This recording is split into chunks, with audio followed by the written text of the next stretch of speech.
Humph, someone like you isn't fit for such a big business deal. Leave it to me. After my first big opportunity was snatched away by Mike, I stood there dumbfounded. What's this? Clearly underprepared. How could you even think of negotiating with our company like this?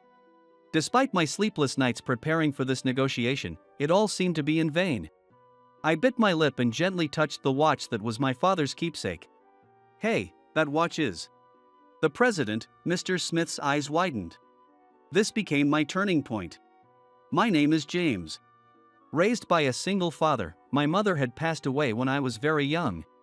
But my father made up for her absence by showering me with love, so I never felt lonely or dissatisfied. I had only seen my mother in photographs, but my father always spoke of her as truly kind and loving. She died from an illness when I was just 2 years old.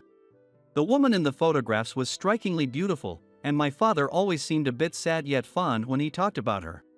My father was incredibly capable, never missing a school event and always cooking simple yet delicious meals every day. He was a man of few words but always watched over me and respected what I wanted to do. Father, I want to try this. At that, he would agree in a heartbeat and let me take on various activities. Swimming, baseball, piano, languages. I really got to try it all. Looking back, I realize how fortunate I was. We were neither wealthy nor poor. We lived a life without luxuries but also without wants, thanks to my father. While I was at school, he appeared to go to work, but he mainly worked from home to spare me the loneliness. Sitting next to him in the living room and doing my homework as he worked, I felt grown up. It was nothing more than imitating my working father, but it made me sit up straight, feeling like we were in it together. My father would smile and work while watching me. I loved these moments after dinner. James, never forget your manners. He would often say. Manners will definitely save you one day. Always be courteous, no matter whom you're dealing with. This was something he emphasized time and again, and indeed, he was always gentle and polite with everyone.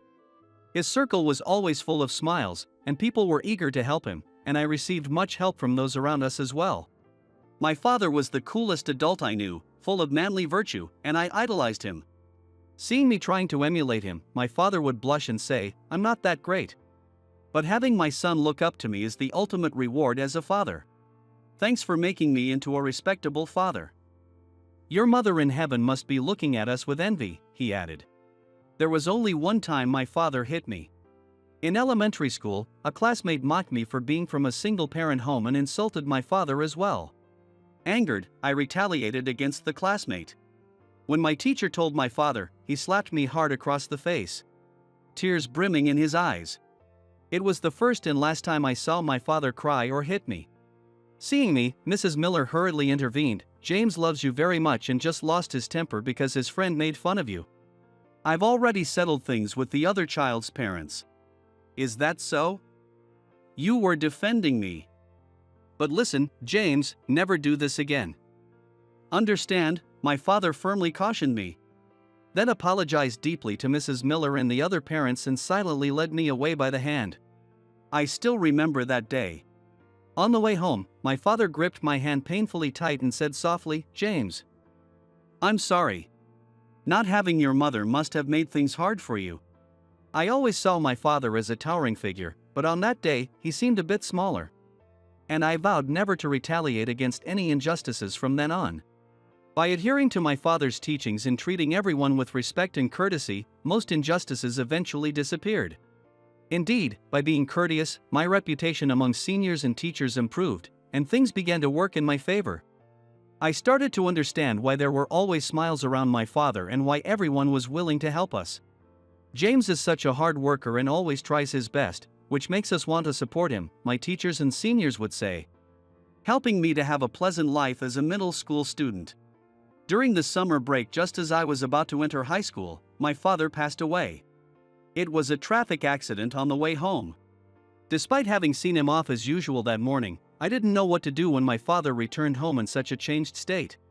Suddenly, I felt as if I was left alone in the world. Everything before me went dark. The only thing left in my hands was the watch my father always wore with care. James, this is a one-of-a-kind watch given to me by a comrade in arms, he had said. He always looked at it with a smile and promised to give it to me when I became an adult. "Dad, when I become an adult, I'll wear this watch with care," I had promised. It was routine to carefully wipe it down before going to school every day. During my 3 years in high school, I managed to get by with various part-time jobs. Everyone at my part-time jobs was kind, and I lived each day desperately with the help of those around me. I immersed myself in work to drown out my sorrow. If I kept busy with studies and work, I could forget the sad things. Convinced of this, I made sure not to take any days off. "James, don't push yourself too hard." Emily, who had known me since childhood and lived next door, would say worriedly as she sometimes brought over homemade dishes. "Emily, thank you. I'm fine. I enjoy both my job and my studies," I would reply. "Is that so?" Emily would look at me worriedly. To her eyes, I probably looked pitiful. Back then, I was putting on a brave face, but in reality, I was still dragging along the sadness of losing my father. It would be a lie to say I wasn't envious of my friends who played with friends or were devoted to sports. But I was desperate to live, and until I could be proud in front of my father. I vowed to the watch that I wouldn't complain and kept pushing myself in both my studies and jobs. I realized that attending college was out of the question, so I wanted to study as much as possible here. My father, who had only graduated high school, sometimes expressed a slight regret about not attending college. "James, do you like studying?" Not particularly, but learning new things is fun." Young me answered, and my father, smiling, continued. "When you become an adult, you might not be able to study even if you want to." I regret not studying a bit more seriously when I was a student. That was a bit difficult for me as an elementary school student to understand, but now that my father was gone, going to college seemed difficult. Now in high school, this might be my last chance to really learn. "James, are you planning to work after graduation?" Mr. Thompson, my high school teacher, understanding my situation, started discussing job options with me early. A guy as serious and capable in studies as you could succeed in any college. It's a pity. Despite saying this, he always helped me think about job opportunities. I was truly grateful. I cherished the kindness from those around me and lived each day to the fullest. Gradually, instead of dwelling on my grief, I became motivated to live in a way that wouldn't disgrace my father. The words I spoke to the picture of my father and mother became more and more forward-looking. With help from those around me, I landed a job at a company that seemed too good for a high school graduate. I must do well and not disgrace those who helped me get here. "Dad, I'm taking the watch with me." On the first day at the company, I took the keepsake watch and wore it. From that day on, I worked desperately every day with my father's watch as my talisman. "Hey, you, the high school grad. Handle this." My supervisor, Mike, would carelessly throw documents onto my desk, which I carefully organized and reviewed. The work environment wasn't bad. Except for this supervisor. Everyone else instructed me politely, treating me as a full-fledged employee without favoritism despite my high school diploma. Although it was challenging at first, it was truly gratifying to be given real responsibilities and not be looked down upon as just a high school graduate. Only Mike never recognized me as a full-fledged employee, always assigning me menial tasks. It was just the beginning, I thought. For now, I must endure. I truly believed that someday Mike would recognize me. With that belief, I obeyed even Mike. Indeed, Mike always topped the sales charts and was deeply trusted by the front office. He was capable at his job, and I thought I could learn something from him, so I persisted without getting discouraged. "Hey, high school grad. Why are you even in this company?" Every day, like clockwork, Mike would hurl insults at me. Indeed, this company mostly employed college graduates, and the number of high school grads like myself could be counted on one hand. And one by one, unable to withstand Mike's bullying, they would leave.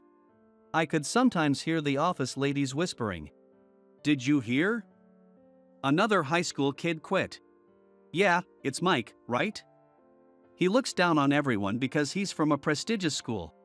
The last one who quit was a college grad too, but not from a very prestigious one, and he really gave it to her. "You're either elite or you don't belong here," Mike would say, currying favor with the bosses but being cruel to those he considered beneath him. "James, it's amazing how you can stand him. I just can't handle it anymore." a college-educated coworker said before quitting. Within less than 6 months, all my peers had quit, and I was the only one left. Ha, tough little guy. At least you've got grit. Mike would snort disdainfully, continuing to assign me menial tasks and snide remarks, but as I endured and handled them, my reputation among others began to grow. James, want to try handling this task? I think you're ready for it now, someone suggested. James, want to come along on this deal? It'll be a great experience for you, another offered. Gradually, I was entrusted with bigger responsibilities and allowed to accompany on major negotiations, getting direct exposure and learning opportunities. However, somehow I always ended up being replaced midway through these tasks. At first, I thought it was due to my own inadequacies and seriously reflected on what might have gone wrong. But as Mike frequently ended up taking over, I began to feel something was off. Surely not. The unpleasant thought crossed my mind, but there was no proof. It could just be a coincidence. Perhaps I truly was lacking, and Mike was just cleaning up after me. I shook my head, dismissing the troubling thoughts. Indeed, Mike was unpleasant. But blaming my shortcomings on others wouldn't help me grow. I continued to focus on self-improvement with a positive attitude. I motivated myself with the goal of someday handling an entire negotiation on my own from start to finish. James, this is a crucial deal for the company. Can I entrust it to you? One day, 5 years after I joined the company, President, Mr. Carter directly assigned me a significant negotiation. Yes. I'll do my utmost. This was certainly my turning point. I spared no effort in my preparations, working tirelessly to approach the negotiation well prepared. I communicated thoroughly with the sales representative, ensuring the materials were clear and comprehensive to avoid any oversights. Wow, James. You're doing even better than I taught you. As I prepared with guidance and advice from many, the day of the negotiation finally arrived. A kid like you handling such a big deal? You're in over your head. Step aside, Mike said, taking the materials I had prepared. Then he reported to Mr. Carter, I'm concerned about relying solely on him, so I'll accompany him. And it was decided that Mike would join the negotiation. This gave me an uneasy feeling. The unpleasant scenario that had once crossed my mind was about to become reality. On the day of the negotiation, Mike and I headed to the meeting in a taxi together. Despite the significance of what we were about to undertake, the ride was silent throughout. Hey, high school grad, I'll handle this. Just watch and learn, Mike said tersely before entering the conference room. Inside, the president, Mr. Smith, was waiting. As the negotiation progressed, Mike took charge of the conversation. However, he began deviating from the materials, and the discussion became disjointed, never quite coming together. The conversation veered off in directions I hadn't intended, and I didn't get a chance to speak at all. Seeing the increasingly grim expressions of the people from the client company, I clenched my jaw in frustration. It felt as though all my efforts had been wasted, leaving me feeling helpless. Driven by his panic at the disarray, Mike's discourse strayed further from the core issues. Amidst deep sighs and bored tapping on the table, Mike's verbose talking turned him into a virtual jester. Really, what is this? It seems this negotiation was a waste of time. Mr. Smith finally expressed his frustration. I'm terribly sorry. In the ensuing silence, I instinctively apologized. I thought the documents were well prepared and clear, what a pity. He sighed deeply, glancing my way momentarily. Mr. Smith looked at my watch and exclaimed, You? James, was it? Where is that watch from? Pointing to my watch with trembling hands, he asked. Yes, my name is James. This watch was a keepsake from my father. Could it be your father was David? Yes, my father was David. Did you know him? After a moment of thought, Mr. Smith looked intently into my face again, as if seeing it anew, and said, I see. Ah, James. You're David's son? I apologize if I'm mistaken, but did you prepare these documents? Yes, I replied. In that case, could you give the presentation from your perspective once more? While somewhat bewildered, I remembered the story of my father's watch, a unique treasure given by a comrade. I was shaken. But I had been given another chance. Mike sat next to me, his face ashen. Taking a deep breath, I delivered the presentation as practiced. It went well, I believe. I engaged sincerely with the client who listened intently. The Q&A session was efficient and thorough. As I concluded the presentation filled with a sense of achievement, Mike clicked his tongue softly, looking at me with displeasure. Mr. Smith approached with applause, extending his hand for a handshake. Well done, you put together a solid presentation. Thank you very much. I shook hands with Mr. Smith, and we successfully sealed the deal. You seem to work much like your father did. He continued, sharing a bit about my father. It's hard to believe now, but my company once struggled financially. Your father, David, saved us during that crisis. He was truly my right-hand man, tirelessly dedicated to the company. Even after he started his own business, we remained good friends and business partners. He even had this unique watch made especially. My father always cherished this watch, saying it was a unique treasure given by a comrade, I explained. Is that so? David said that. Mr. Smith held back tears. We truly lost a great man. A brief silence enveloped us. Let's have dinner together sometime soon, he suggested, and with that, we left his company. Upon returning to our company, I learned that Mike had already reported to Mr. Carter. It's good I was there. I managed to secure the deal. It seems he is still not quite ready to handle such responsibilities alone. I will take over this project. I couldn't believe my ears. Mr. Carter also said, if that's the case, let's leave it to Mike. You really did well. The uneasy feeling I had experienced wasn't just my imagination. When my suspicions turned into certainty, Mike was smirking. You think I'd actually let someone like you take the credit? He whispered snidely as he passed by. Perhaps it was too soon for James. Mr. Carter said, looking disappointed. I could only stand there, dumbfounded. After finishing his report, a colleague rushed over. Hey! What's going on? Why is that project credited to Mike? All I could do was give a weak smile. That guy. My colleague muttered bitterly before walking away. It seemed I wasn't the only victim. Despite everything, Mike continued to go out on business deals, further enhancing his sales performance. I had come to understand his scheme. Mike, why do you go to such lengths? I confronted him. Ha? It's too much for a high school grad like you. I'm cleaning up after you, and you're acting all high and mighty? So, every time the project was handed over to you midway, was it all for that? Mike laughed through his nose without a hint of shame. What can a useless high school grad do? Just stick to the menial tasks. He waved his hand dismissively and walked away. Frustrated, I punched the wall. Why hadn't I noticed before? No, I had noticed, but I had chosen to ignore it.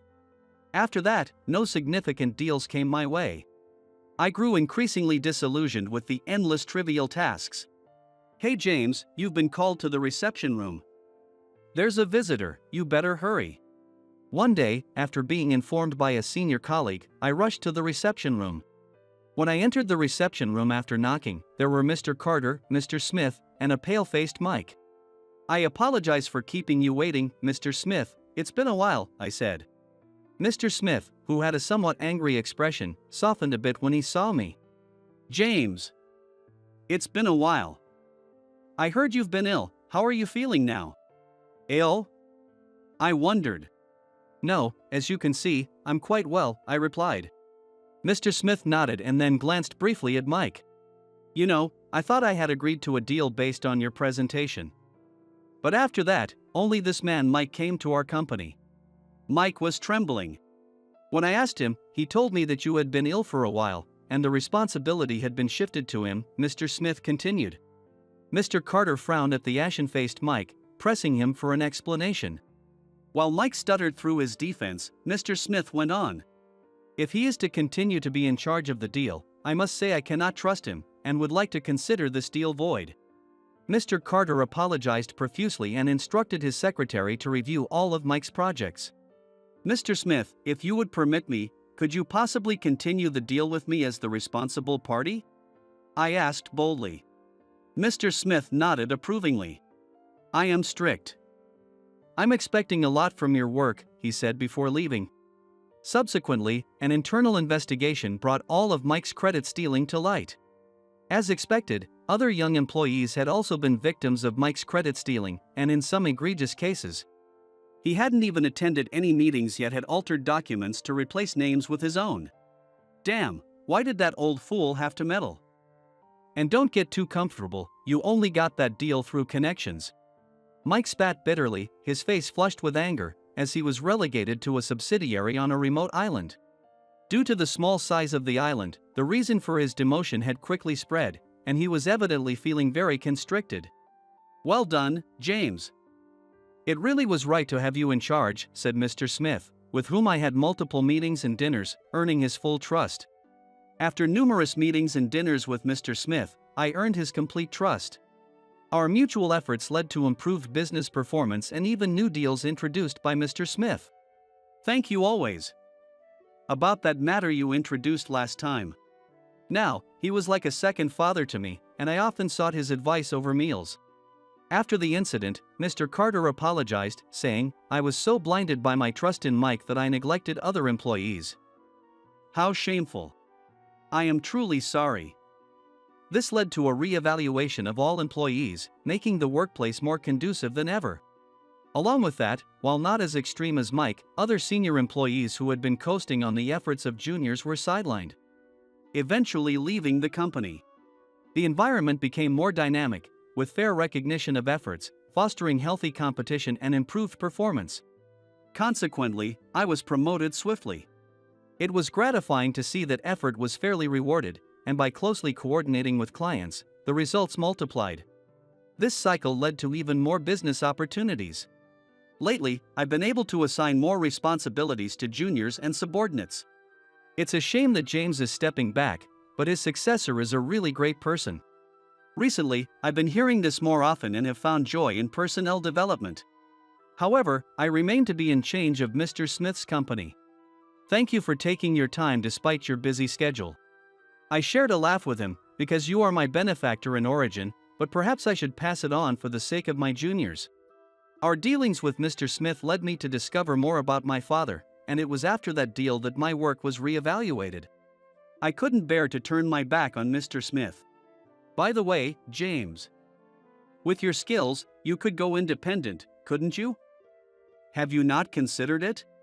Mr. Smith inquired one day, seemingly under the impression that, like my father, I might do the same.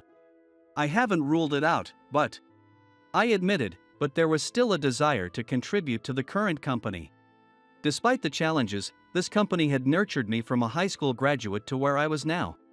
At least until the subordinates I'm training can stand on their own, I think I'll stay, I added. Mr. Smith smiled warmly. That's another way you resemble your father, he remarked, apparently reminiscing and seeing my father in me. There was one thing that particularly piqued my curiosity, prompting me to ask Mr. Smith. Mr. Smith, have I become the kind of man like my father who you respected in? Hey Emily, it seems like our company's sales performance has been underachieving. Is everything okay? I heard a rumor from a colleague at the headquarters that they might start restructuring companies with poor performance nationwide. So I'm a bit worried. Really? Is that so? It would be great if we could all come together to find a way through this. To overcome this crisis, the cooperation of everyone is necessary. It's up to me, Emily, and all the other colleagues to work together as one. I'm John, 35 years old. So this is the company I'll be working for from today. I entered the subsidiary's entrance with a bit of nervousness. The building was much warmer than I expected and had a nostalgic feel to it. Until recently, I had been a sales manager at a major general trading company. I thought my career was going smoothly, but a certain incident changed everything. As a result, I was demoted to a subsidiary in the countryside. At first, I was really depressed. But the subsidiary's business involved using local specialty products for food enterprises. Local fresh vegetables and fruits were used for jams, dressings, and health-oriented snacks. These products were a way to promote local food culture nationwide, and even globally. There was more than enough meaning in the mission to contribute to the community and support agriculture. I decided to see my demotion as a stroke of good luck. That's what I thought. That's what I decided to think. The woman who met me almost on time at the reception said, "You're John, right?" As the woman approached me, I honestly replied, "Yes." She smiled warmly and said, "I'm Emily, and I'll be in the same department as you. Pleased to meet you. Mr. Anderson and Kevin are waiting for you. Please come this way." Her modest makeup made her seem approachable. My first impression of Emily was just that. I had met Mr. Anderson and Kevin online beforehand, but this was the first time meeting them in person. Their impressions were slightly different in person. Mr. Anderson, shorter than I imagined, said, "John, welcome from far away. We have high expectations for your experience. Please work well with us." I felt tense. After a brief greeting with Mr. Anderson and Kevin, Emily showed me around the workplace. In the office-attached processing plant, a part-time woman was working. She naturally called out to someone who seemed to be the part-time leader. "Good morning, Laura."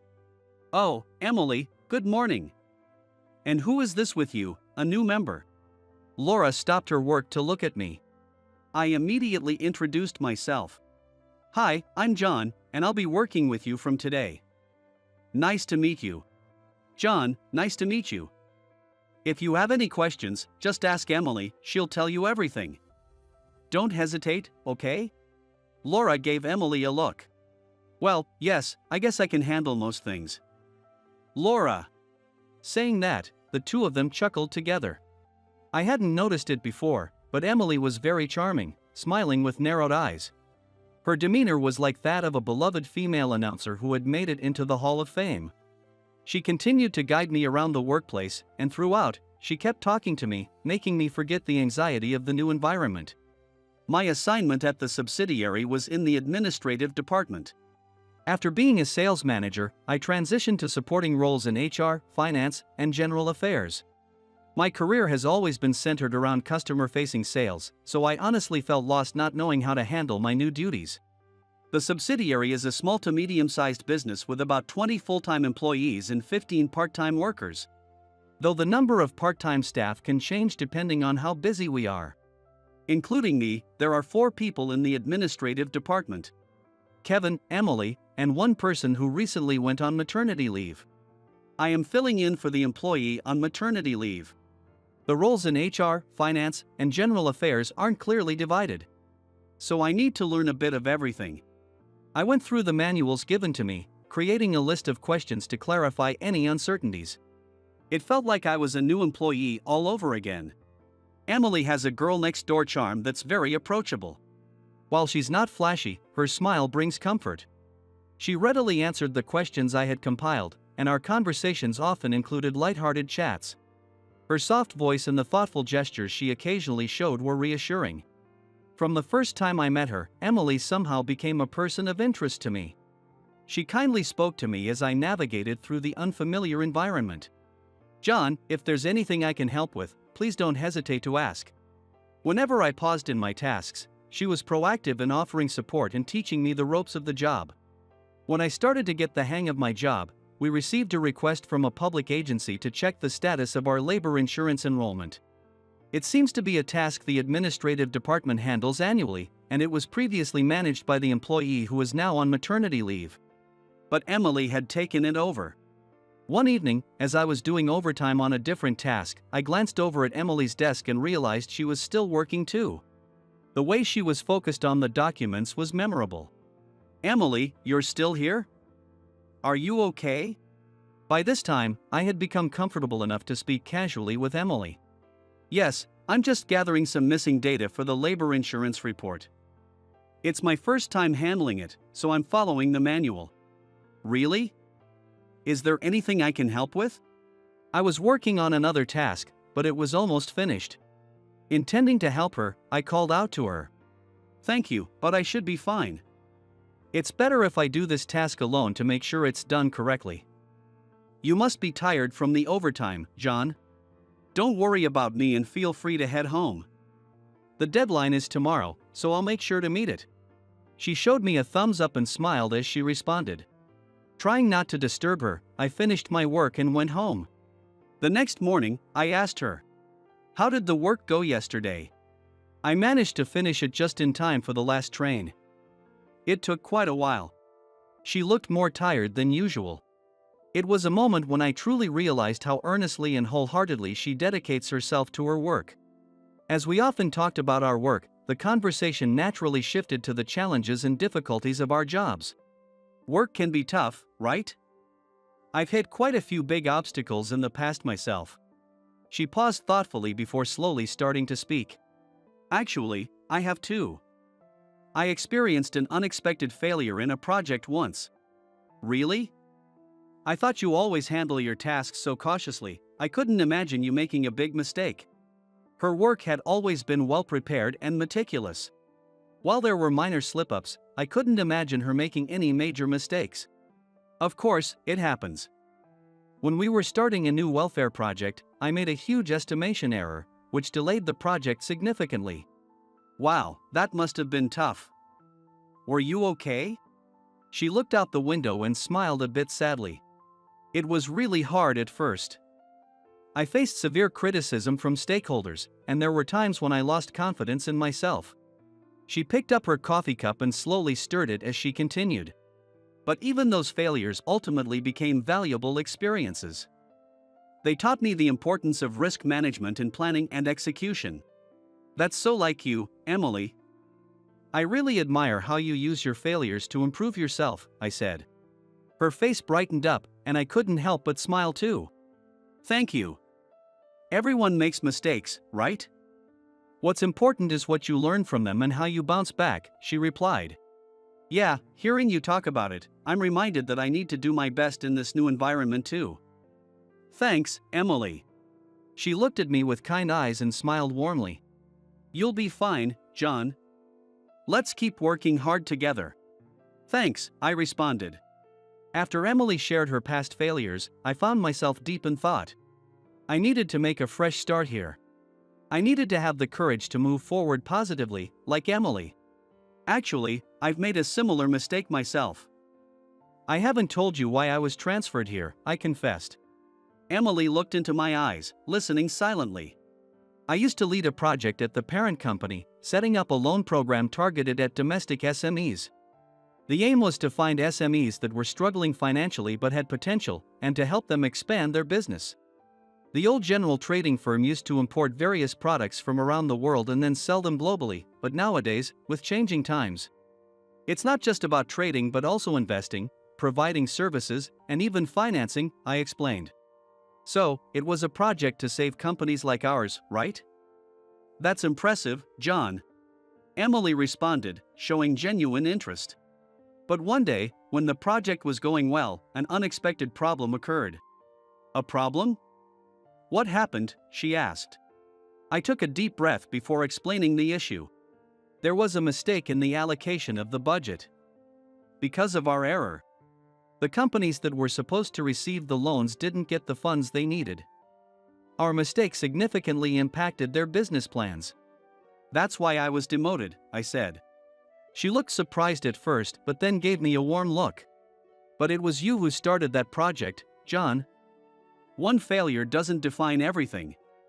You've also built up a lot of effort and achievements. She reassured me. Hearing that from you somehow makes me feel saved. Thank you, Emily. Sharing past failures felt like exposing my vulnerabilities.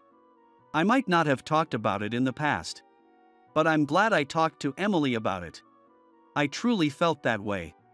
It would be great if we could continue to take on new challenges together. I want to be there to support you, too, she said, her voice cheerful and encouraging. Just having you by my side gives me enough courage, Emily. Thank you, I replied. That day, I felt like we understood each other better. It was a moment that deepened our relationship further. At some point, a sales report came in from the sales department. The revenue was decent, but the trend was flat. For the second consecutive year, the sales target was unmet, and the profitability was declining, a worrying situation. Hey, Emily. It seems like our company's sales performance continues to be below target. Are we doing anything about it? She looked into my eyes as she answered. Yes, it seems so. We're nowhere near the budget targets. Mr. Anderson and the sales department are trying to develop new customers. But it doesn't seem to be reflecting in the performance. She replied, her voice calm but without a smile. I heard a rumor from a colleague at the headquarters that they might start restructuring companies with poor performance nationwide. So I've been a bit concerned, I added. Really? Is that true? She asked, unable to hide her surprise. There might be changes in the upper management or downsizing before that. Either way, it will affect everyone's jobs here. And it could negatively impact the local farmers too, I explained. She nodded worriedly as she listened to me. That's true. This company is very important not just to us but also to the local farmers. I wonder if there's a way to turn this situation around. Instead of leaving it all to the sales department. It would be great if we could all come together to find a way through this. She responded firmly to my words. I love this company, including the part-time staff. The local farmers are kind, and I absolutely want to protect this. I don't know if I can be of much help, but I want to do my best alongside you, John, she said. We vowed to help each other and move forward together, finding a solution. In order to overcome this crisis, the cooperation of everyone is necessary. Emily and I, along with all the other colleagues, must work together unitedly. Emily has really excelled in the administrative department. For example, she's been advancing the digitization of documents, reducing the amount of paper used. This has improved efficiency by shortening the time needed to search for information and has helped cut costs. Although the savings might seem minor, I believe it's all about individual awareness. Kevin, are you printing that? I'll share it in the folder, so please look at it on the screen. Kevin was reluctant, but such shifts in mindset are bound to pay off eventually. But all my efforts alone aren't enough to improve the company's overall performance. Hearing this, I could tell how much Emily cared about the company. She perfectly manages her duties and yet aspires to achieve greater results. She looked a bit disheartened as she glanced at her desk. I have my limits too. It's so frustrating. I approached her to offer some encouragement. Look, Emily, just having you here has already changed this department a lot. Even if your efforts don't directly lead to improved company performance, your attitude has a significant impact on those around you. That's a commendable achievement. She looked up slightly, grateful for my words. It makes me happy to hear that from you, John. Please let me know if there's more I can do. I want to do my best for this company. With someone like her around, I truly believe we can overcome this situation. I had been secretly developing a tool without telling Emily. Actually, Emily, I used to work in the IT department at the parent company. The general trading firm encouraged job rotation to equip colleagues with various skills, and as part of that, I spent my first 5 years in the IT department. She looked surprised. Wow, I didn't know that. So that's why you're strong in IT. Though I hadn't intended to show off my IT skills, I continued with a smile. Well, you could say that. Even after I left the IT department, I continued studying on my own. That knowledge might come in handy now. She listened with keen interest. I've noticed that some of the business processes here take too long. But with the knowledge I gained from my studies, I think we could improve them somewhat. Really? What kind of improvements are you thinking about? She leaned in eagerly. For example, customer management. Here we use spreadsheet software for managing customers. And the file sizes are so large that it takes time just to open them. But if we use a database, customer management could be much simpler. Also, if we link inventory information of processed goods with order information, it will be easier to see what is lacking and how much. That should reduce situations where we can't accept orders because of insufficient inventory. Wow, that's interesting. I've always felt stressed about how slow it is to open the spreadsheet software. But is it easy to set up that database thing? Her question was valid. Yes, it's relatively easy now. I've already created the database and the interface to operate it, and I'd like you to try it out. You've already made it? John, that's amazing. I'm looking forward to trying it. I showed her how to use it.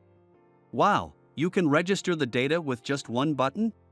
She was surprised but enjoyed operating it. Yes.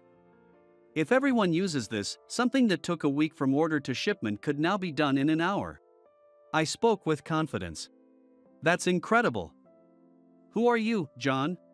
Her eyes sparkled, and her words seemed filled with respect. But there's one potential issue. Whether the part-time staff and the sales department colleagues will use this screen. They might resist changing the way they've been accustomed to. Leave that to me. I'll talk to the part-time leader, Laura, and the sales department. If using this tool makes our jobs easier, it would be a waste not to use it. Emily agreed with my proposal and immediately started convincing the stakeholders. Thanks to the trust she had built up, everyone readily agreed to use the tool. A few days later, when I visited the processing plant, Laura, the part-time leader, approached me. John, I heard about it. You made that tool, right? It was a bit of a hassle at first. But now it's great because I can see at a glance how much of each product to make and when. Thank you. I was glad to see it being used. There was one more thing I needed to do. A strategy to increase sales. I discussed it with Emily. Emily, there's one more thing I want to try. How about advertising on social media? You know our company sells products through our website and online store, but we haven't used social media yet, right? I think it can reach a much broader audience than our current methods, especially for targeting the younger generation. Emily looked surprised and responded. Advertising on social media is perfect for today's era. It might make our products known to a lot more people. I have a friend who's active on social media, so I'll ask about how to do it. I could tell Emily was excited about my proposal. Thanks. It's reassuring to have someone with connections. Our company's strengths in health-oriented products and specialties should appeal to people interested in those areas, I said. Indeed. We should propose this to the sales department too, she agreed. With her advice, I went ahead and made the proposal to the sales department.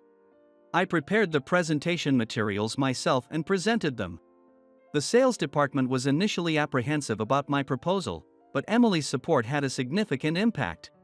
Eventually, Emily's enthusiasm convinced our colleague, Kevin, and even moved our president, Mr. Anderson. Moving Mr. Anderson was no small feat. It made me realize once again how amazing she is. Thus, the company decided to start advertising using social media. Emily learned the specifics of social media broadcasting from her friend. We focused on connecting with our audience through social media. Initially, everyone was skeptical about the impact on sales, but when a certain influencer promoted our products, our sales dramatically increased. We immediately caught the increase in orders thanks to the database system we had built. We managed to prevent stock shortages by increasing part-time staff and coordinating with farmers.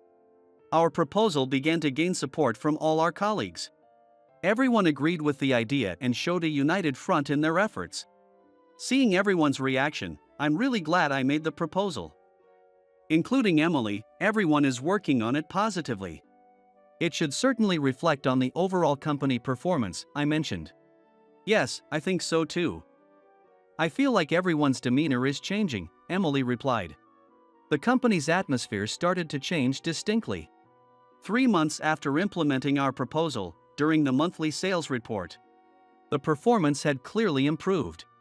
Using social media for advertising opened up new customer demographics and increased operational efficiency through data centralization. Our efforts directly contributed to an increase in revenue. Emily spoke to me with a smile. John, did you see the sales report? Your proposal has changed the company. It wasn't just me. It was possible because of your support, Emily. I truly believe that, I replied. The successful project not only transformed the company's atmosphere but also gave me new confidence. After recovering from a previous setback, I was now able to look forward to the future with optimism. Without you, John, the company wouldn't have changed this much. I'll continue to work hard and contribute to the company, inspired by you. Emily said.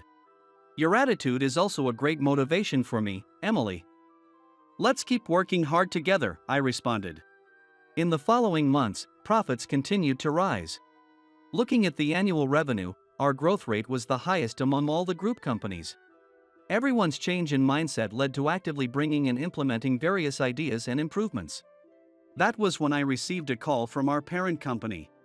"John, who was that call from?" Emily asked, probably curious about the rare call to me. "Oh, it was from a former boss at the parent company. They've heard about our performance improvements and asked if I would come back," I explained. "Wow, that's incredible. But what will you do, John?" she asked, a bit anxious. I turned it down. The job at the parent company was appealing. But the importance of human connections I've experienced here feels more valuable to me now, I answered. After a moment of surprise, she smiled happily. "If that's your decision, John, then it must be the best one. We are also reassured by your presence," she said. The job at the parent company was indeed challenging. However, I find the warm relationships here far more important than the competitive and political maneuvering I experienced there. I truly believe that from the bottom of my heart. I'm truly relieved to hear that. "Please continue to work with us," she said with a bright smile. She still has that adorable smile. I chose not to return to the parent company because I want to cherish what we've built here. Because I want to keep seeing Emily's cute smile and her brightness, always. I thought to myself again. That evening, I asked her to meet me alone because I wanted to talk. "Emily, actually, there's something important I want to discuss with you. A lot has happened since I came here. But the biggest change for me has been meeting you," I said. "Really?" I paused before continuing. "Because you were here, I could stay positive even after being demoted.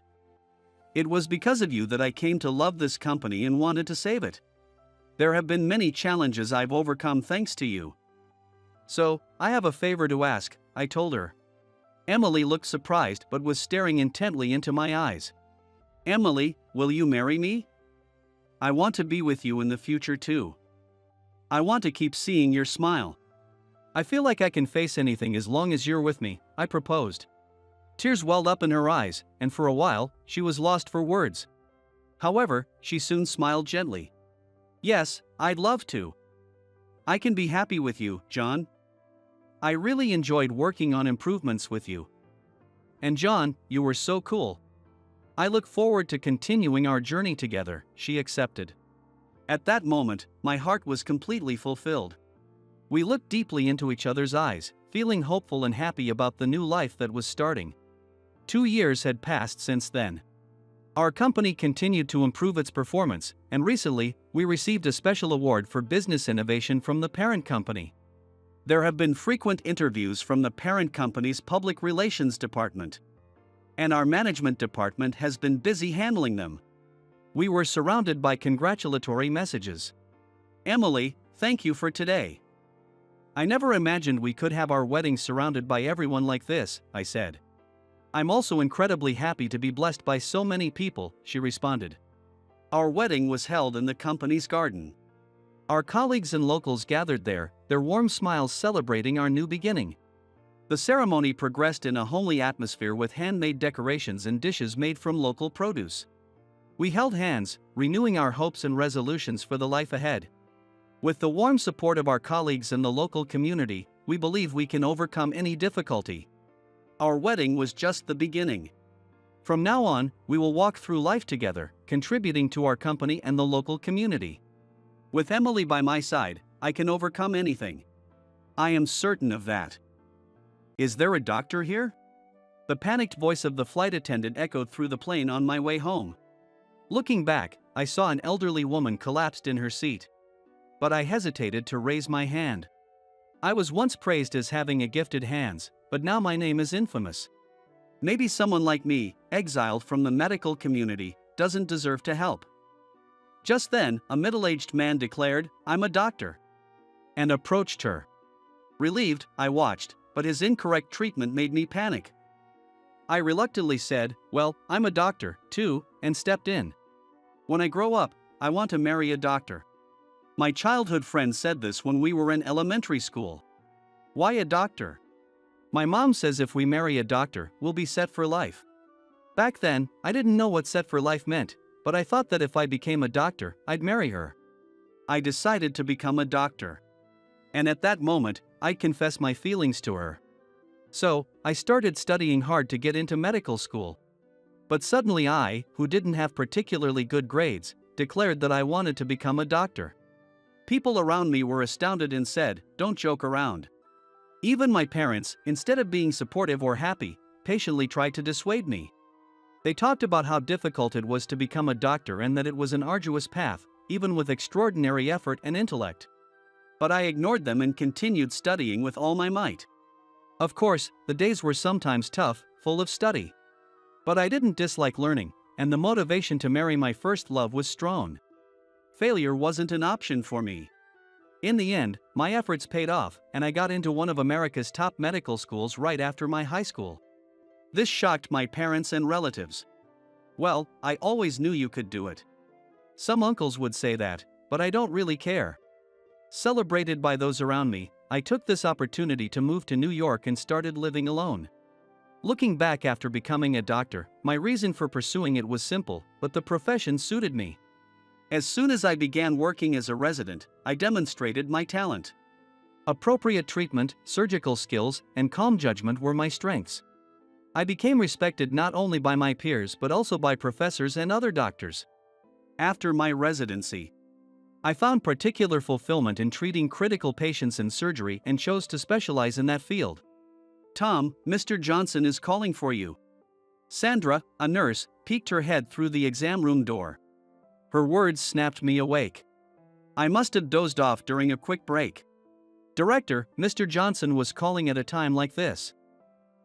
Tom, what kind of dream were you having?" Familiar Sandra teased me, implying she knew I'd been napping. Busted. It was a childhood dream. I wanted to be a doctor to impress my first crush. "Oh really? How sweet of you, Tom." "So, what happened to her?" "She's already married to another guy." The childhood friend who inspired me to become a doctor ultimately married someone else, and I never even got to date her.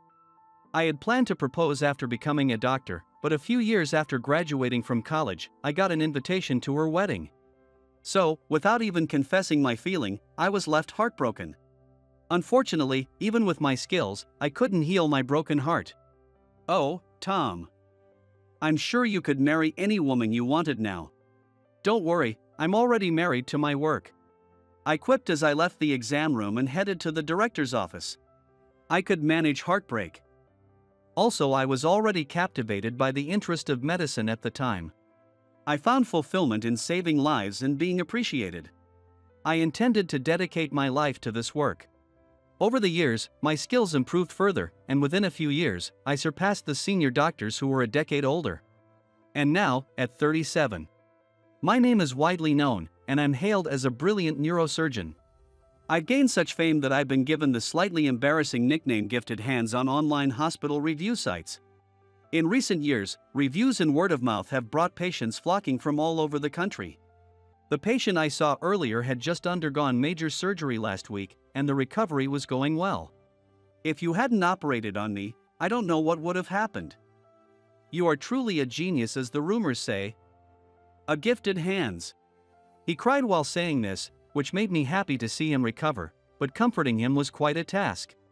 Because of that, I felt a little tired today, but I couldn't ignore a call from Mr. Johnson, whom I greatly respected.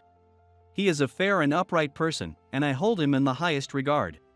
Despite my relative youth as a doctor, he acknowledged my abilities and promoted me. He even promised me the position of the next director. Walking down the corridor, I passed a nurse. "Ah, Emily." Emily, a young nurse, flinched. This is good timing. About the patient in room 101 in their IV. As I gave her instructions, I noticed something was off. She avoided eye contact, and unusual, dull golden earrings dangled from her ears. After listening to my instructions, she left hastily without meeting my gaze once. Does she dislike me? I muttered to myself in response to her curt attitude. As a rising star, I wasn't well liked by some senior doctors I'd surpassed in rank. In particular, Mr. Johnson's son, Nick, and his associates resented me deeply. Despite relying on his position as the director's son without honing his skills. The fact that I was chosen as the next director over him seemed to have stirred jealousy. Even so, I thought I'd built good relationships with most of the nurses, even if a few doctors disliked me. I only had work-related conversations with Emily, so I couldn't recall doing anything to earn her disdain. Still thinking about her, I made my way to the director's office. As soon as I entered, I sensed the strange atmosphere.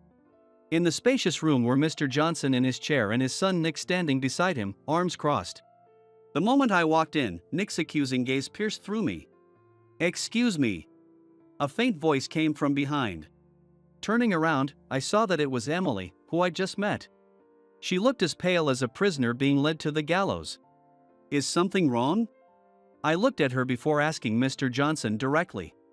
Mr. Johnson wore a somber expression and was about to say something when Nick raised his voice. "Something wrong? You feign ignorance. The evidence is right here." "What? Me? What for?" I was completely clueless. "Look at this." Nick grabbed a stack of papers from Mr. Johnson's desk and threw it at me. There was no way I could catch it all at once, and the documents scattered across the floor. "Nick!" Mr. Johnson reprimanded Nick, but his voice lacked its usual force. Resigned, I knelt down and picked up one of the scattered documents. I noticed scattered x-rays and what looked like prescription forms on the floor. The document I picked up was a medical record, essentially a printed electronic chart. The patient's name, Kevin White, sounded familiar.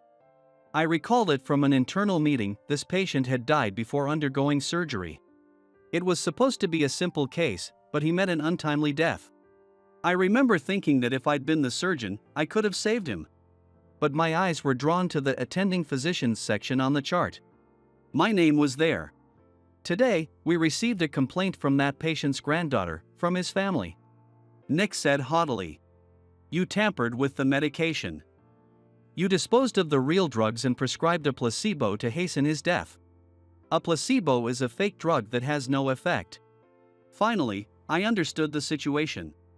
I'm being accused of hastening this patient's death. Do you really think I'd do such a thing?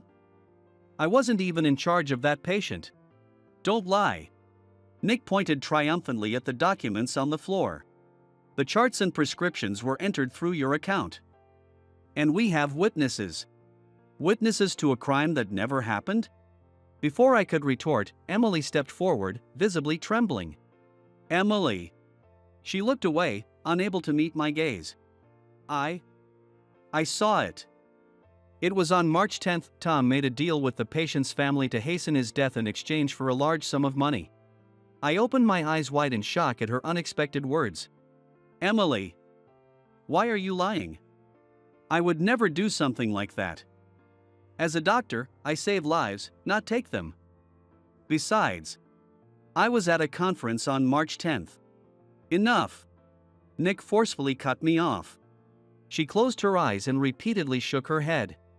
"Even if the patient's family asked you, it's still a fact that you hastened his death," he declared. "No. It wasn't me." "Enough."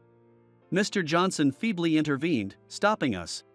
"Of course, I want to believe you. But there's just too much evidence now. I can't protect you anymore. Mr. Johnson, please believe me. This is some kind of mistake. I've dedicated everything to this hospital. I recognize your contributions. That's why I appointed you as my successor. But we've collected statements from the patient's family who requested you. You were the attending physician, and they claim they gave you money. That's impossible." Nick sneered at me. Mr. Johnson hung his head low, and Emily trembled without meeting anyone's gaze. It felt as if the ground beneath my feet was collapsing. I was innocent. I knew that better than anyone. But here, everyone was set on incriminating me, and not even Mr. Johnson believed a word I said. I can't remember much of what happened after that, probably because of the shock. The patient's family chose not to go to the police, and Mr. Johnson said my past achievements meant he would handle the matter quietly. But word gets around. The scandal of a once renowned surgeon spread quickly to colleagues and patients alike. No matter how skilled I was, no hospital would hire me now. I was effectively exiled from the medical community. The same review sites that once praised me were now filled with slander. I only glanced at them once before stopping, but my scandal was splashed all over online forums and social media, written in unbearable words. A few days after I resigned from the hospital, it was Sandra who quietly revealed the truth to me. During a gathering, Nick had bragged about how he had forced me out. Yes, it was all the work of Mr. Johnson's son, Nick.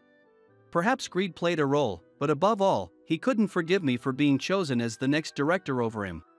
On March 10th, when I was away attending a conference, Nick used my name tag and impersonated me to handle the patient. He received a large sum of money from the patient's family and tampered with the medication to hasten the patient's death. Emily, who prepared the medication, likely noticed the tampering. But he took advantage of her large debts, bribing and threatening her with dismissal if she didn't cooperate. It was all part of his scheme. Even after learning this, I didn't feel like proclaiming my innocence or fighting to clear my name. I was just too tired. The medical world, which I had believed was filled with purpose and dedicated to saving lives, had ruthlessly expelled me. Despite my lifelong contributions, over a trivial conspiracy. Even those I trusted abandoned me. I no longer had the energy left to fight. With no spouse or children, my work was my only support, and for a while, I withdrew into my dimly lit apartment. During that time, my parents back home heard the rumors about me. They repeatedly called me. It was difficult to speak to them, but I finally answered, and my worried mother kept urging me, "Come home for a while." She was so persistent that I felt she'd board a flight to New York if I ignored her. Eventually, I relented and reluctantly decided to go home. Since entering medical school, I had devoted myself entirely to studying and working, so it had been years since I last returned home. To be honest, going back was tough and painful. Ever since I gained fame as a gifted surgeon, my name had unnecessarily spread in my hometown. Naturally, this scandal must have spread as well. I didn't feel like returning of my own accord. What should I do with my life now? Even though I still had my medical license, I was no longer effectively a doctor. I couldn't even imagine myself doing anything other than being a doctor. With gloomy thoughts, I gazed down at the clouds passing below from the airplane window. Ah! Grandma, please stay with us. Suddenly, a girl's shriek pierced the air from behind me. The cry was so distressing that I sat up from my seat and instinctively turned around. What happened? A young flight attendant nearby rushed over. Behind me was a girl with an elderly woman, who appeared to be limp and slumped in her seat. It was clear she wasn't simply asleep. "Is there a doctor here?" The flight attendant's pale face filled with fear as she wandered through the seats, calling out. She was probably new to the job. Though she looked attractive, her expression was on the verge of tears, visibly panicking. Should I step up? But I'm not a doctor anymore. Yes, I'm a doctor. Suddenly, a middle-aged man seated across from me raised his hand and stood up. By chance, another doctor happened to be on board.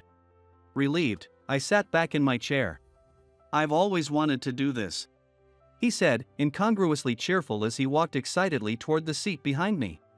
Now I wouldn't need to intervene. Though reassured, I couldn't help but glance back, just in case. My grandma suddenly started struggling. The girl explained nervously. He inspected the patient with a calm demeanor. Looks like she choked on her in-flight meal. We can handle this with some force, he said as he lifted the elderly woman from behind and repeatedly slapped her back. The girl watched anxiously, but the woman remained unresponsive. That's odd. How about this? He muttered, beginning to show signs of panic. He wrapped his arms around the elderly woman from behind and placed his fist near her diaphragm. It was the Heimlich maneuver, but his positioning was off. If he continued like this, I couldn't hold back. I unbuckled my seatbelt and stood up. No! You'll break her ribs, I shouted. My sudden outburst made the doctor, the girl, and the flight attendant freeze. I rushed over to her to check on her condition. She had a pulse but seemed unconscious. The Heimlich maneuver wouldn't work here. I glanced at the flight attendant, who seemed on the verge of panic. Clutching the elderly woman's hand, she looked at me with a tearful expression. I'm also a doctor. Could you lend me a pen and some antiseptic? I asked her slowly and calmly, trying to ease her anxiety. I caught a glimpse of her name tag under her scarf. It read Maggie. Yes. She immediately stood up and returned with a pen and a spray bottle of antiseptic. I took apart the pen, removed the ink refill, and carefully bent it to create a sharp, clear tube. I thoroughly disinfected the sharpened end with antiseptic. "What are you going to do with that?" she asked, bewildered. "I suspect she has pneumothorax. She can't breathe on her own." Pneumothorax is when air leaks from the lungs. We'd need an X-ray to confirm it, but making her vomit wouldn't help. So, this will manually secure her airway. I doubt anyone around fully understood my explanation. I gripped the tube tightly and carefully located the airway position. Then, with all my strength, I swung my arm down and plunged the tube into her chest. There was a tense silence as everyone held their breath. I was confident I'd inserted it correctly, but even for me, this was the first time using such makeshift tools. "As long as she can breathe now, she should be fine," I assured. As the commotion continued, I intended to leave it to the middle-aged doctor and return to my seat. But then, "Why, you're the one from that time," the girl shouted. "You're trying to let Grandma die too, just like Grandpa." Her words made me realize who she was, and I froze. I tried to avert my gaze, but she yelled, "You can't deny it anymore," and grabbed my arm with all her strength. Eyes filled with hatred and a determination not to let me escape glared at me. No doubt about it. She must be the granddaughter of the patient who died in that hospital incident. Although we had never met directly, the incident had caused quite a stir. It wouldn't be surprising if she recognized my face from the internet. To her, I am not even a doctor. I am the hated enemy who let her grandfather die. Yet, the tense silence was broken by a faint sound of breathing, a soft whoosh. "Ah, we're out of the woods now," the middle-aged doctor said with relief. In front of him, her chest rose and fell gently as she began to breathe again. "Thank you, young man.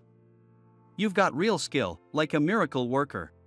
He seemed to realize he'd misdiagnosed the situation, and sheepishly thanked me.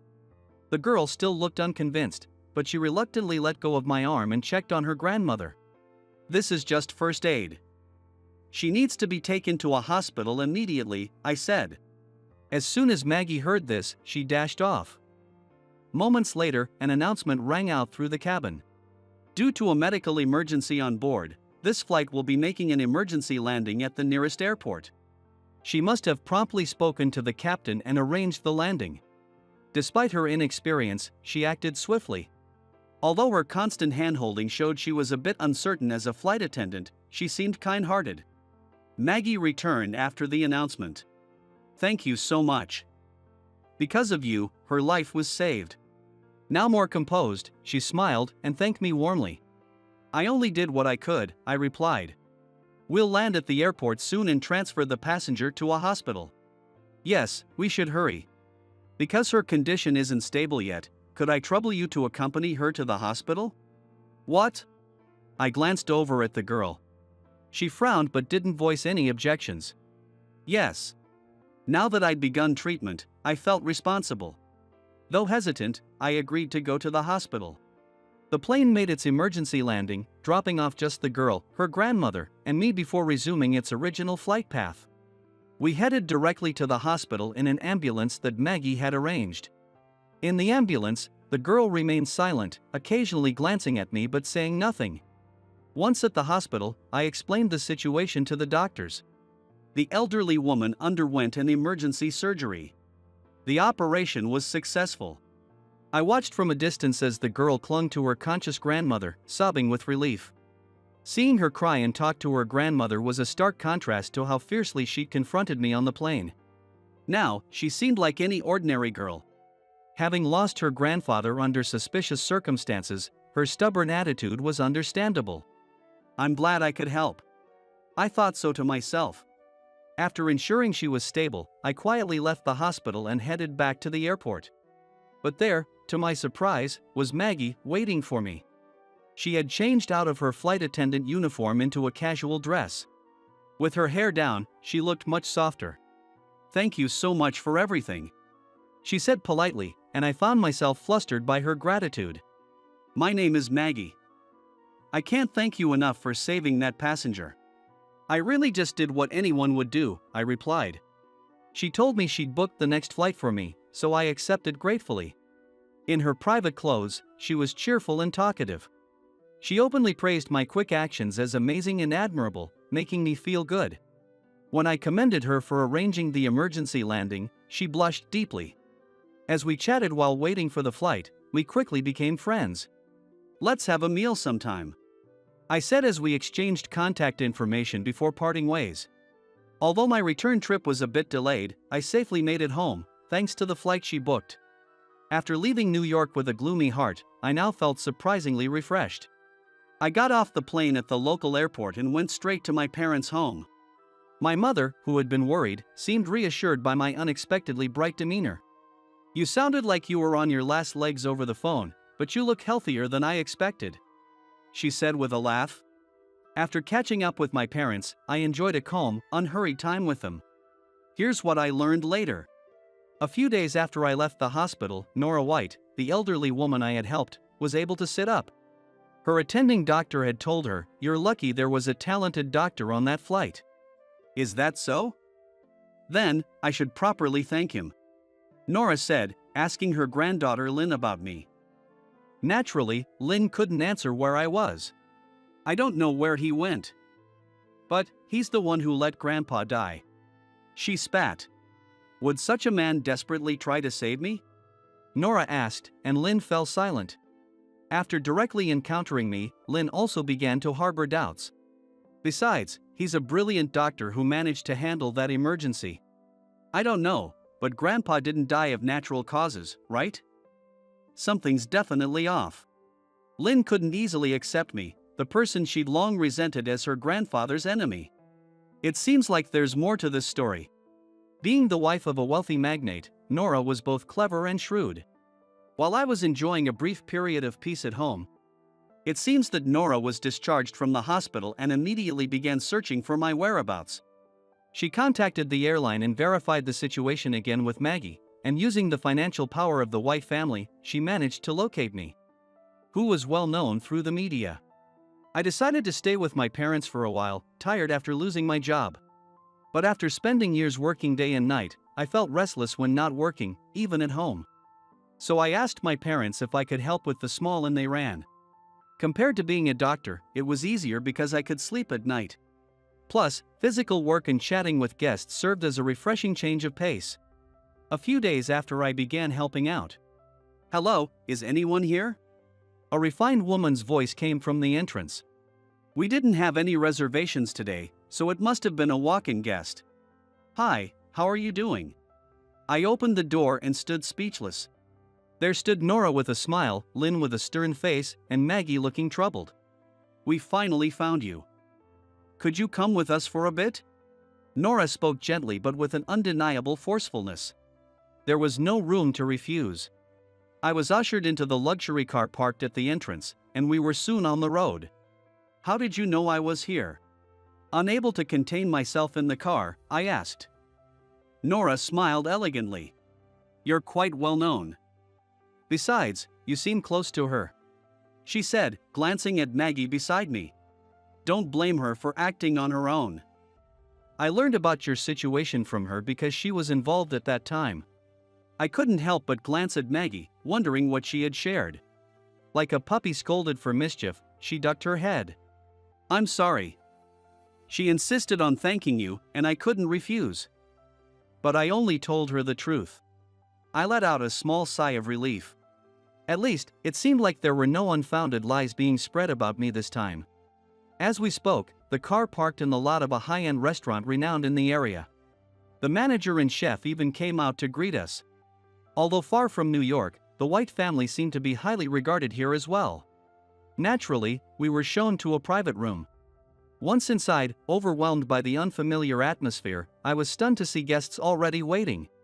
"Mr. Johnson." "Anne." Mr. Johnson from the hospital where I used to work was there. His son Nick and the nurse Emily were also present. These were the three people who had abandoned and betrayed me. Before I could feel the anger I had tried to forget, the three of them began to apologize profusely. "We're so sorry." "What? What was going on?" As I stood bewildered, Nora began explaining from the side. I know it's presumptuous, but I couldn't stand by and do nothing. According to her explanation, Nora's husband Kevin had been a prominent local landowner and one of the wealthiest people in the region. However, when he was hospitalized with a terminal diagnosis, the relatives who heard about his limited time began squabbling over inheritance. There, a son and his wife, eager to receive their inheritance quickly, approached a young doctor with a timid demeanor, proposing, "Is there a way to hasten the death? We will pay you handsomely for it." At a loss, the young doctor consulted Nick, his senior and Mr. Johnson's son. Nick saw this as an opportunity to bring me down.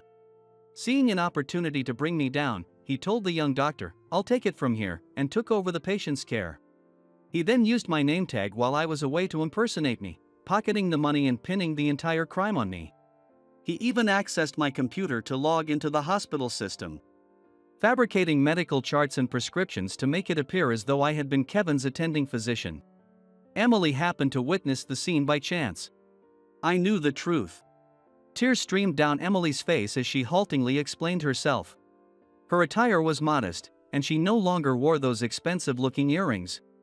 I was a compulsive spender and loved branded accessories.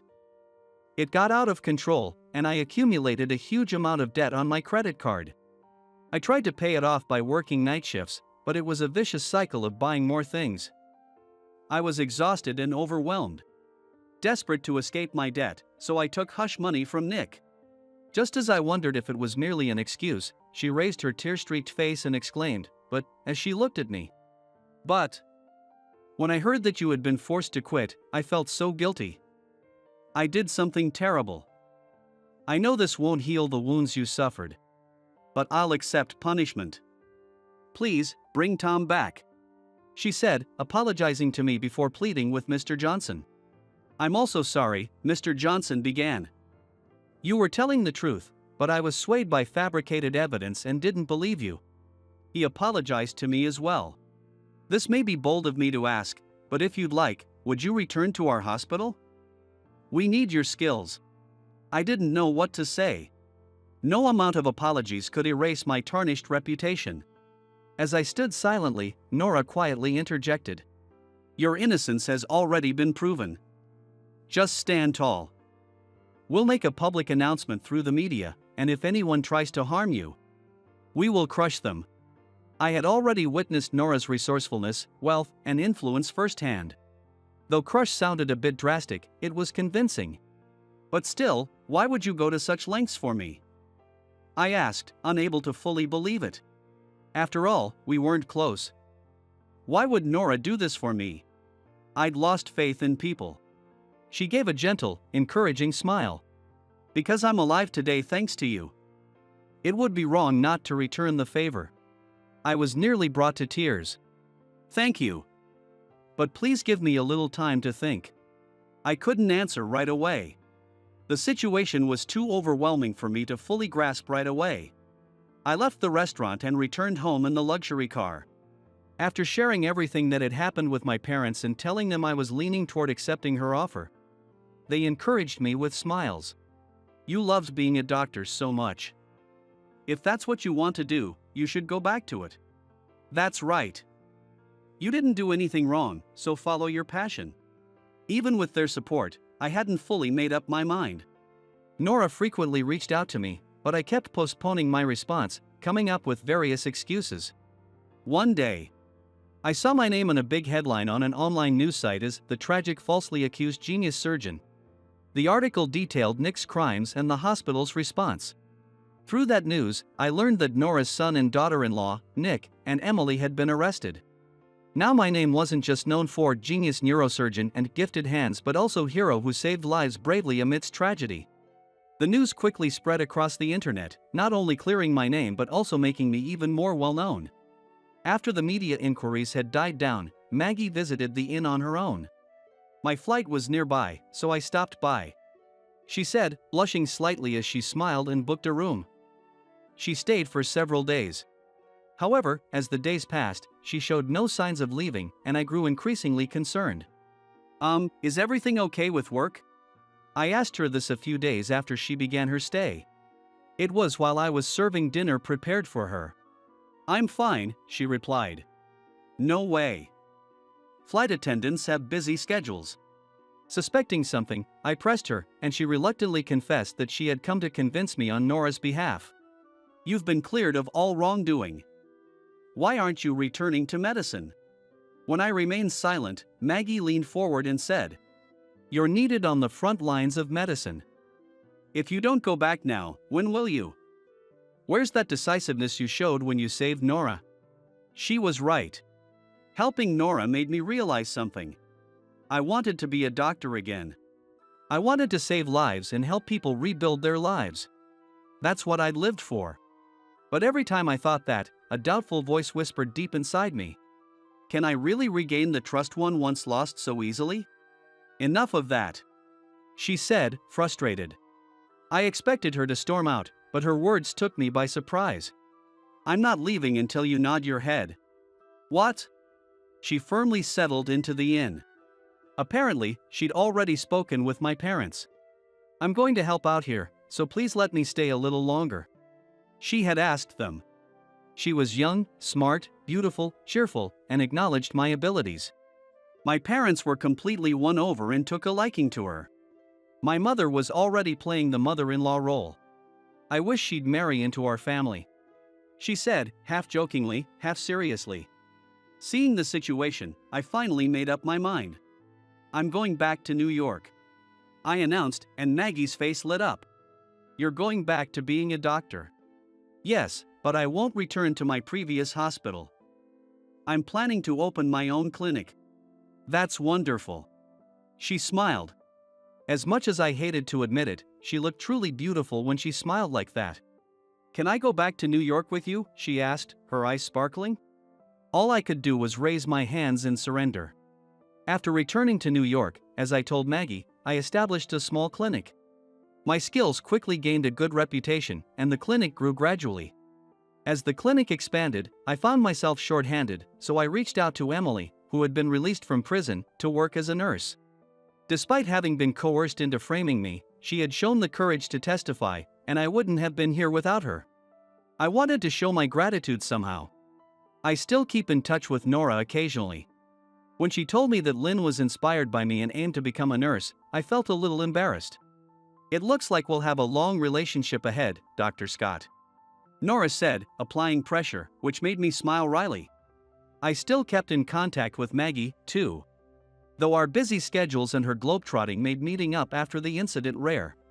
We'd occasionally update each other on our lives. Recently, however, she'd been visiting the clinic frequently with gifts from her flights. You've been coming often lately. Is something wrong? I asked as I accepted the gifts. Maggie mumbled quietly. Nora said if I don't hurry, someone might steal you away. What did you say? Nothing at all. I asked again since I hadn't heard clearly, but she, blushing furiously, vehemently denied it. The nurses took the opportunity to tease me relentlessly. To be honest, I hadn't been oblivious to her feelings. However, she was young, with a bright future ahead of her. Maybe a part of me still harbored some lingering distrust. I hesitated, unable to fully trust her. But then, Nora finally reached out. Dr. Scott, women have all sorts of time limits. Isn't it time to make things clear? I couldn't argue with her. It's rare for you to call me, Dr. Scott, Maggie said when I summoned her for the first time. The airport observation deck. I chose a location that seemed convenient for her. Between surgeries, I found some time to escape from the hospital, still dressed in my white coat. She arrived in a dress, looking as beautiful as she did the day we met at the airport. Looking back now, it was Maggie who helped me return to the light, as much as Nora had with her support. She encouraged me when I felt weak, sometimes scolding me, and always stood by me with unwavering patience. I owed it to her to respond. She gazed at the planes taking off. Watching her, I reached into my coat pocket and pulled out the small, fabric-covered box I'd prepared. Inside was a ring. Maggie. I called her name for the first time. She turned around, startled. I opened the box and offered it to her. Will you? My words were drowned out by the sound of the departing plane. My luck seemed to falter even at this crucial moment. But she smiled. Yes, I'd love to. You've got some nerve, with your high school dropout status. We won't sign a contract with you. Get out immediately. Forget it. We're not interested either.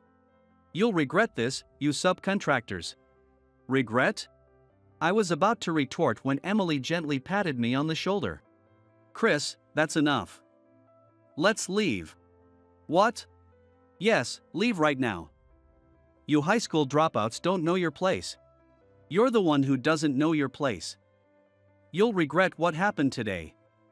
Watch out, Mrs. Brown. With a sly smile, she turned away.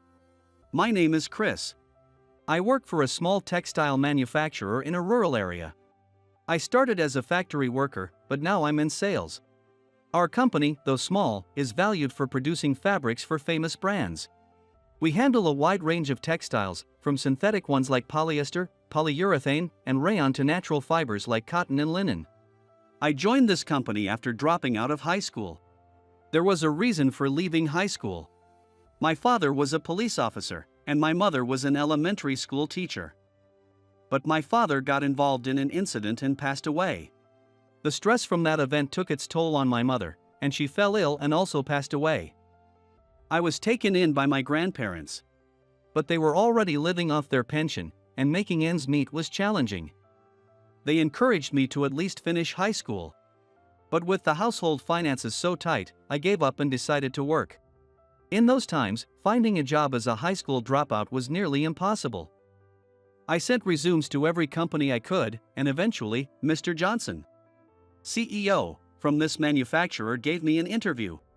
When he asked why I had to work after dropping out of high school, I answered honestly, and he hired me as a factory worker on a part-time basis. Since then, he kept an eye on me and treated me like a son. A few years later, he made me a full-time employee and moved me from factory work to sales. Because of Mr. Johnson's generosity, I plan to dedicate my life to this company. For my late parents, the grandparents who raised me, and Mr. Johnson who supported me, I aim to live each day striving to become a better person. Then one day, a new employee joined us. Hi, I'm Emily. Looking forward to working with you. She was petite, without any makeup, and wore big round glasses. Her hair was styled in an unusual pigtail fashion. Overall, she gave a quiet impression. Surprisingly, she wanted to work as a factory hand. Most women at our company usually apply for office jobs. Factory work involves handling dangerous machinery, so it was unusual to see a woman seek it out. It became a topic among employees. At first, we wondered if she'd last, but our concerns were unfounded. Emily quickly adapted to machinery operation and learned rapidly. Her performance was well received. Chris, the materials for the upcoming negotiation are ready. I took the materials from Kate in the office and thanked her. But I sighed. The next busyness meeting that I will use these materials is with a major company called Shiny.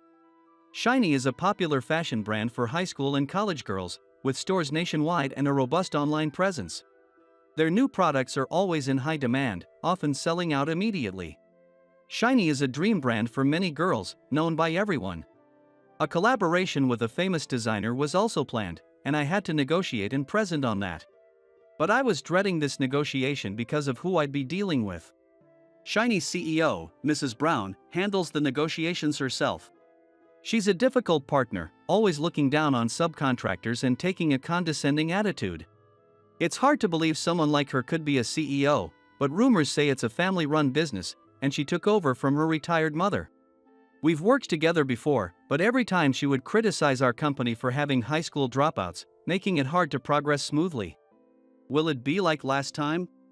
Feeling uneasy, I was reading through the documents when Mr. Johnson spoke to me. Chris, Emily will accompany you to the negotiation with Shiny, so be prepared. What? Emily? Why is she coming along?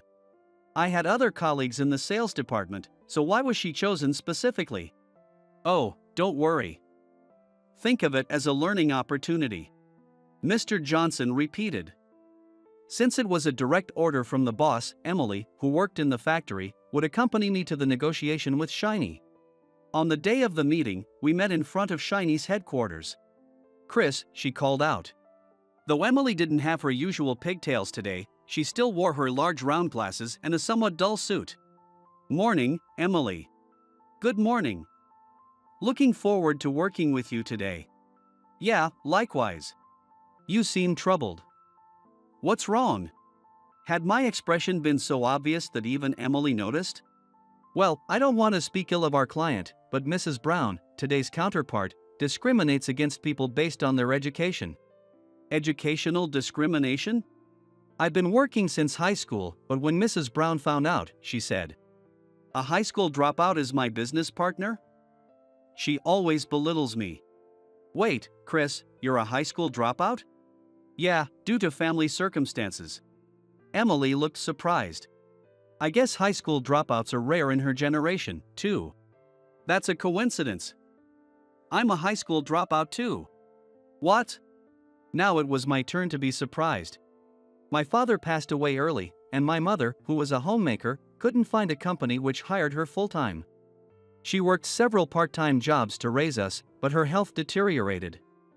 So, as the eldest daughter, I chose not to go to high school and to work instead. Emily had a younger brother and sister, both currently in high school. Her dream was to send them to college. You've had a tough time, huh, Emily? I said, and she laughed. Of course, it was tough. But because of that, I've been able to achieve my dream. Now, I'm ready to pursue the next one. She spoke brightly about achieving her goals and looking forward to the next one. She's a good person, I thought. Still, I wondered if working at a textile factory was really her dream. That question lingered in the back of my mind. Inside the meeting room at Shiny's headquarters, Mrs. Brown greeted us with her usual condescending attitude. Mrs. Brown, thank you for having us. You are handling this? I don't like high school dropouts, and who is this plain, miserable-looking woman? She rudely asked. She's our new hire, accompanying me for training purposes. We appreciate your understanding. I'm Emily. Pleased to meet you today. Okay, then. If you want to present, do it quickly so we don't waste time. I swallowed my usual frustrations and took a seat across from her with Emily, pulling out the tablet and documents. Our factory could produce around the same amount as last time. I began presenting to Mrs. Brown, who was busy fiddling with her phone. She only occasionally muttered, or I see, clearly not paying attention. Suddenly, music began playing from her phone. She didn't even look up and said, "I'm watching a video here. Let me know when you're done." What? I said, "Tell me when you're finished." I'm watching a movie, and it's getting good. Well, what is she talking about? We're here to discuss business, I said. What? You got a problem? She glared. I have nothing but problems with this, I said. Chris, you high school dropout, she continued, still not looking up from her phone, leaning her cheek on her hand. You know today's project, right? Yes. It's a collaboration with E. Monroe, right? You know how much revenue this collaboration could bring, don't you? That's why you're here begging for the job, right? E. Monroe is a fashion designer who appeared suddenly like a comet a few years ago. Her designs are sophisticated, playful, and eye-catching. Her collections quickly became popular, and all their collaborations with various brands have sold out immediately. Her impact on the fashion industry is widely known. But her identity remains a mystery. Well, yes, that's why we're here to discuss. I was told to gather candidates from various companies, so I'm just giving you some time, but I'll consider it. Once you're done presenting, you can leave.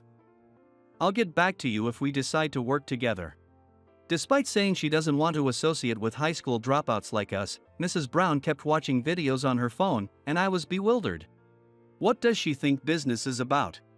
Her attitude had always been dismissive, but this time, she was worse than ever.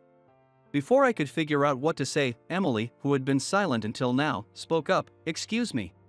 Listen, just hear us out and then decide. That's why we're here. Huh?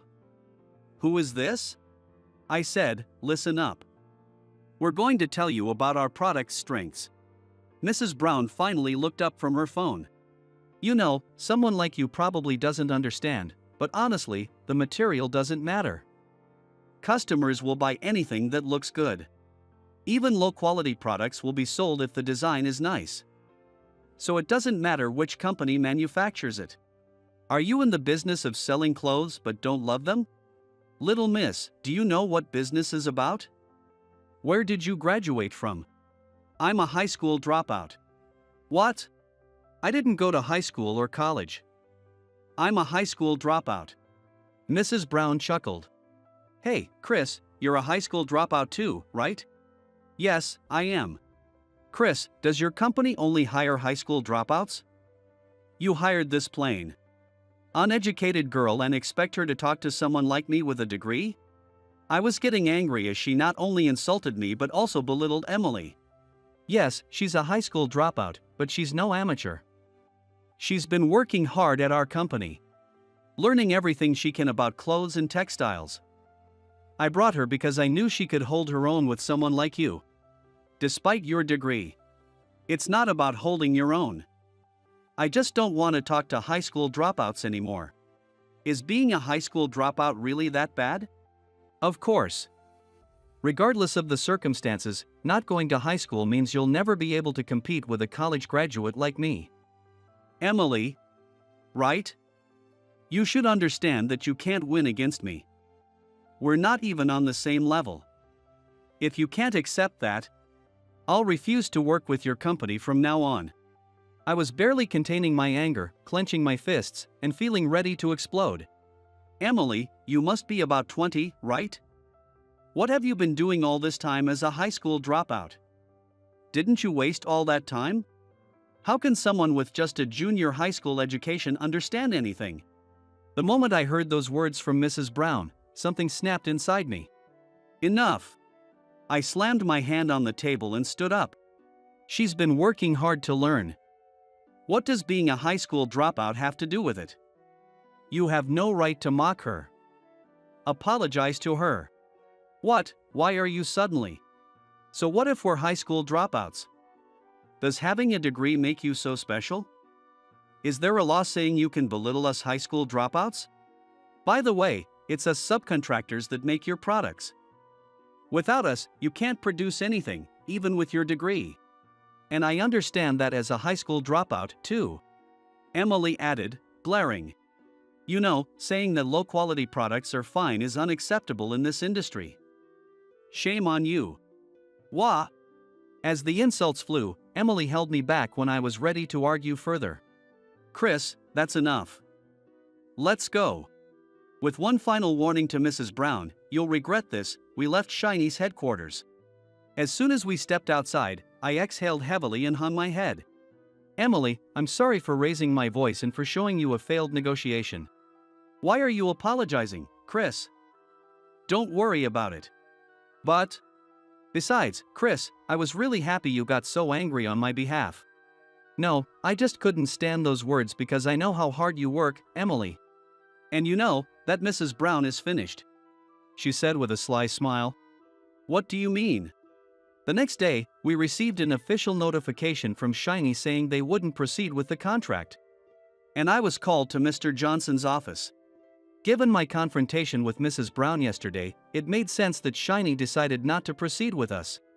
I was prepared to be fired for angering such a major client. But he smiled.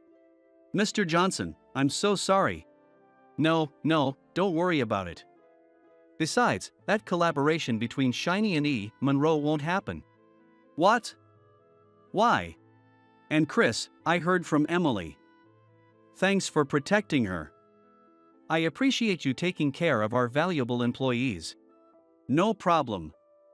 Our employees are like family. That's what you taught me, Mr. Johnson. Since that day, Emily hadn't been seen around the office. I worried she might have been affected by Mrs. Brown's harsh words or disheartened by my outburst. I really messed up. Without the contract, I was pretty down. But a few days later, Shiny's website posted an apology. The collaboration with E. Monroe has been cancelled due to unforeseen circumstances. When I saw that, I rushed to Mr. Johnson's office. Mr. Johnson. The collaboration between Shiny and E. Monroe. Oh, Chris, perfect timing. Mr. Johnson seemed to be talking to someone. I recognized those pigtails immediately. Chris, long time no see. Wait, Emily. I haven't seen you around lately. Yeah, I had some things to take care of and took some time off. So, you didn't quit. Seeing her again made me feel a little relieved. And Mr. Johnson, about Shinies. The cancelled collaboration, right? Yes. It's really been cancelled. Yeah, because I declined it. What? Her statement made me gasp. Wait, why did you? You see, this Emily is actually E. Monroe. What? Emily then shared her story. From a young age, she loved drawing fashion sketches and dreamed of becoming a fashion designer. She spent all her time drawing. Because of this, she was considered eccentric and had no friends. Like me, she suddenly lost her father. Her mother struggled with multiple part-time jobs while frequently falling ill. Emily decided to work instead of finishing school to support her sisters. She delivered newspapers while searching for an apparel store willing to hire a high school dropout. Eventually, she began studying and working her way toward becoming a fashion designer. In no time, her talent led her to start working as a freelance designer online. But her sister advised her to gain more social skills and broader fashion knowledge. So, Emily looked for a fashion-related company close to her home. That's how she found our company. She explained her situation and desire to learn to Mr. Johnson, who immediately agreed to help. Working here showed me how many people are involved in making just one piece of clothing. I understood that before. But now I realize firsthand that I can't do it alone. She then became known as E. Monroe and was set to collaborate with Shiny. But while working here, she began hearing negative rumors about Shiny. Emily thought she needed to be careful, so she consulted Mr. Johnson and decided to join the negotiation. Right after that meeting, she contacted Shiny to decline the collaboration. Shiny, of course, panicked. Understandably, they had already announced the collaboration and were in the middle of planning. At the end, even Mrs. Brown's mother, who was supposed to have retired, called me. She continues and are laughing. When Mrs. Brown's mother asked why, Emily said, "Can you ask your daughter for the reason?" She insulted high school dropouts and made us feel really uncomfortable. Sure, I'm a high school dropout. But tell her that I have the power to cancel this collaboration with Shiny. She smiled confidently. Because of the incident, Mrs. Brown was fired from Shiny. The cancelled collaboration caused significant financial losses. And she was ousted from the family. She once stormed into our office, hair disheveled, shouting, "It was all a joke. Tell E. Monroe to undo the cancellation, and I'll apologize." We immediately sent her away, and I never saw her again. About a year after the Shiny incident, Emily, known as E. Monroe, completed her training period at our factory and left the company. However, she still stayed in touch and frequently visited us. Without her work clothes, she looked even more fashionable, befitting her reputation as a renowned designer. Chris, I've got a favor to ask. That comment from Mr. Johnson led to E. Monroe exclusively using our factory for production. I became her primary point of contact. If this textile factory makes the product, I'll consider the collaboration, she'd say. Our company quickly gained recognition as the textile manufacturer endorsed by E. Monroe. Each time we received an order, we'd pour our hearts into it. I often attended meetings between E. Monroe and other companies. Her dedication as a designer was awe-inspiring. Recently, she secured a collaboration with the major brand Zorro, and I watched her handle negotiations firmly, never compromising. For every collaborations, she showed me many designs. All her designs was wonderful. She adapted her designs to the target age group of each brand, but each one was unmistakably identifiable as a creation of E. Monroe. Her playful designs were widely praised across all brands, showcasing her genius as a designer. The collaborative projects that the entire team tackled together with every order were successful at each brand company. The positive feedback from various companies raised our company's reputation, helping us grow significantly. I wondered if I had repaid Mr. Johnson in some small way. E. Monroe has really changed. It was the project manager, working with E. Monroe for the second time, who said this. Really? Yes, in our previous collaboration, she didn't offer as many ideas and used to say that all she cared about was the design. That's hard to imagine now. Now, she's much more collaborative and gives lots of input. she's become more sociable. The manager was confident that this collaboration would be even better than the last. It's probably because of what I learned working at that company. Sharpened by the field? That, but also when you, Chris, got so angry on my behalf with Mrs. Brown. I realized that you were really paying attention to my work. Well, I decided I wanted to be like that, someone who can fairly evaluate people. For that, connecting with people is important. My family says I've changed for the better too. Emily smiled as she said this. Now, she and I are a couple. Our relationship developed through working together, partly because we both shared the experience of being high school dropouts. When I told Mr. Johnson, who had been like a parent to me, he cried with joy, saying, "Finally, Chris has a girlfriend." Today, Emily wanted to meet my grandparents, so we're heading to their house now. We often faced prejudice because of our education. And as young as we are, there's still a lot ahead of us. When challenges come, we shouldn't look down on others, but instead, focus on doing our best with what we can do now. If we put in the effort, the results will surely follow. We know that if we keep at it, someone will eventually recognize our hard work.